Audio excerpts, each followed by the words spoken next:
সঞ্জয় রায়ের ফাঁসি চাই, অভয়ার ভয় নাই। বন্দে মাতরম, বন্দে মাতরম, বন্দে মাতরম, বন্দে মাতরম। দিতে হবে, দিতে হবে, দিতে হবে, দিতে হবে।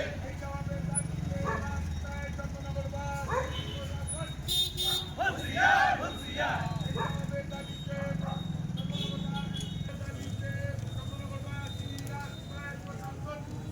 হুঁশিয়ার, হুঁশিয়ার।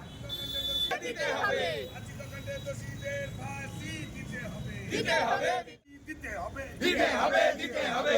সমস্ত দোষীদের চিহ্নিত করে অবিলম্বে ফাঁসি দিতে হবে, দিতে হবে, দিতে হবে। আর্জিকর কাণ্ডে সমস্ত দোষীদের চিহ্নিত করে দিতে হবে। বন্দে মাতরম, বন্দে মাতরম, বন্দে মাতরম, বন্দে মাতরম। আর্জিকর কাণ্ডে অবিলম্বে সমস্ত দোষীদের চিহ্নিত করে ফাঁসি দিতে হবে, দিতে হবে।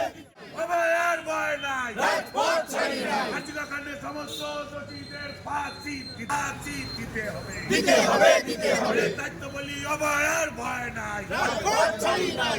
দিতে হবে, দিতে হবে। আর্জিকর কাণ্ডে সমস্ত দোষীদের ফাঁসি দিতে হবে, দিতে হবে, দিতে হবে। বন্দে মাতরম, বন্দে মাতরম। ফাঁসি চাই, ফাঁসি চাই, ফাঁসি চাই। সঞ্জয় রায়ের ফাঁসি চাই, ফাঁসি চাই, ফাঁসি চাই। অভয়ার ভয় নাই, রাজপথ ছাড়ি নাই। অভয়ার ভয় নাই, রাজপথ।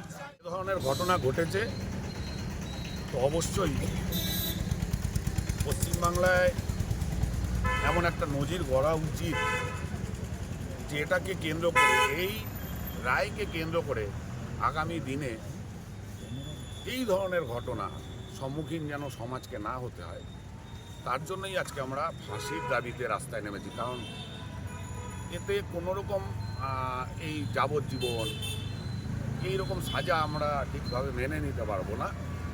তাই আমরা আগে থেকেই আমাদের একটা চন্দননগর এলাকাবাসীদের পক্ষ থেকে আমরা একটা বার্তা দেওয়ার চেষ্টা করলাম যে আমরা চাই দোষী যাকে চিহ্নিত করা হয়েছে তাকে ফাঁসি দেওয়া হোক। এছাড়াও তদন্ত যেহেতু চলবে, আগামী দিনেও যে সকল কালপিটরা বেরিয়ে আসবে এই কাণ্ডে তাদের সকলকে চিহ্নিত করেই একই সাজা, ফাঁসির সাজা তাদের প্রতিও যেন বরাদ্দ হয়।